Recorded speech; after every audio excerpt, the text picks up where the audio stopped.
Good afternoon, Professor. My name is Jeffrey Neice. Thank you for joining me today for my presentation on Vietnam. In this presentation, I'll be examining Vietnam through the lens of globalization, historically, economically, politically, and culturally. I'll also explore Vietnam's partnerships with multinational corporations, its role in international institutions, and its trade relationships. My goal is to demonstrate how globalization has shaped Vietnam into one of the world's most dynamic and emerging economies.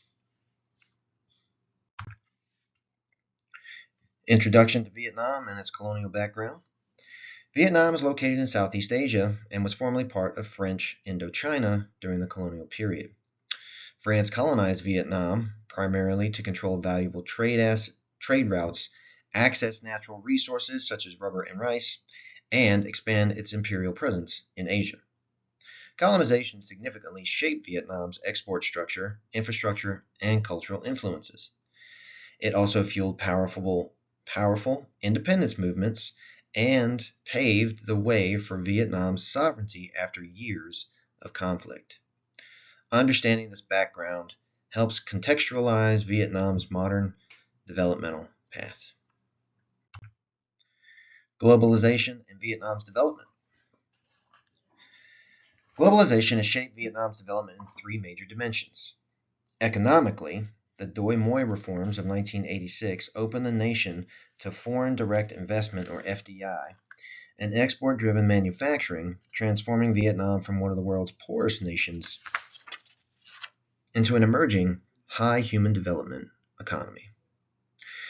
Politically, Vietnam has integrated deeply through the ASEAN, or the Association of Southeast Asian Nations, the WTO, or the World Trade Organization, the Comprehensive and Progressive Agreement for Trans-Pacific Partnerships, or CPTPP, and other trade agreements while maintaining its one-party governance structure.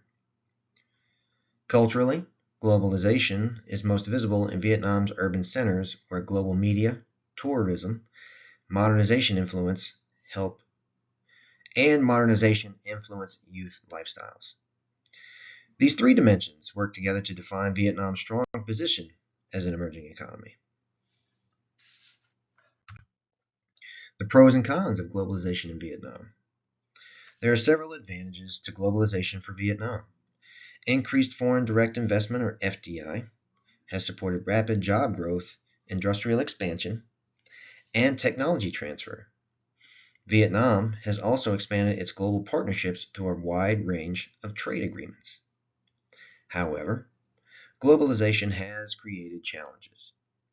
Vietnam is exposed to global economic shocks, experiences in widening inequality between rural and urban areas, and faces cultural pressures that may weaken its traditional identity. Understanding both sides provides a balanced view of Vietnam's development. Multinational corporations, Samsung in Vietnam. For this project, I selected Samsung Electronics as the multinational corporation operating in Vietnam. Samsung entered Vietnam in 2008 to expand its manufacturing capacity, reduce product costs, and diversify its global supply chain.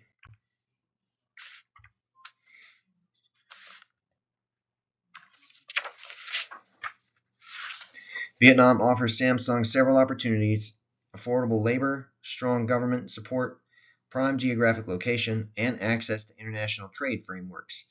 The company has also faced challenges such as competition for skilled labor, infrastructure constraints, and vulnerability to global supply chain disruptions.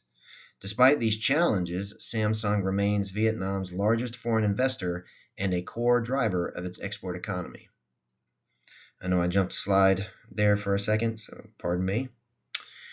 International institutions in which Vietnam participates. Vietnam is an active member of several major international institutions. First, Vietnam joined the World Trade Organization in 2007. This expanded its global market access and required important regulatory reforms. Membership significantly boosted trade and competitiveness and strengthened Vietnam's integration into global markets. Next, Vietnam joined the ASEAN in 1995. This membership strengthens regional economic cooperation, security collaboration, and intra-regional supply chain connectivity. These institutions play a major role in Vietnam's economic direction.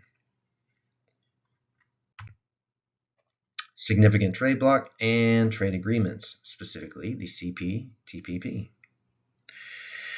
One of the most significant trade blocs Vietnam participates in is the Comprehensive and Progressive Agreement for Trans-Pacific Partnership, or the CPTPP. Vietnam joined this partnership in 2019. This partnership eliminates up to 98% of tariffs across the member nations, strengthens labor and environmental standards, and improves protections for intellectual property. This agreement has boosted Vietnamese exports, specifically in textiles, electronics, and agriculture, and it has also improved foreign investor confidence while diversifying Vietnam's trade markets beyond major partners like China and the United States. Major trade partners, exports, imports, and exchange rate influences. Vietnam's major trading partners include the United States, China, South Korea, Japan, and the European Union or the EU. Its leading exports include electronics, smartphones, textiles, footwear, and agricultural goods, while its key imports include machinery, electronic components, steel, and chemicals. Exchange rate fluctuations also play a major role in Vietnam's trade performance. A weaker Vietnamese dong can boost export competitiveness but raises the cost of imported components used in manufacturing. Conversely, a stronger dong improves import affordability but can reduce export volume. Maintaining exchange rate stability is crucial to Vietnam's economic strategy. Why I selected Vietnam. On top of what I'm about to say, I selected Vietnam because I am personally, in my current job, helping them improve and revitalize their airfield structures and their air force through various equipment items and training capabilities. So it's pretty interesting to see this come full circle, be able to do this presentation on this country, and then understand where I fit in that whole puzzle. I selected Vietnam because it represents one of the strongest examples of how globalization can accelerate a country's economic transformation. As someone with experience in logistics, project management, government contracting, and aviation, I found Vietnam's integration into into global value chains particularly relevant. A fun fact about Vietnam: it's the second largest coffee producer and exporter in the world, just behind Brazil. This reflects Vietnam's unique blend of traditional agriculture and modern industry. Thank you, Professor, once again, for taking the time today to view my presentation. Vietnam provides a powerful example of how globalization can reshape a nation's development, trade, and economic opportunities. I hope this analysis offered meaningful insight into the country's unique journey and the global forces influencing its future.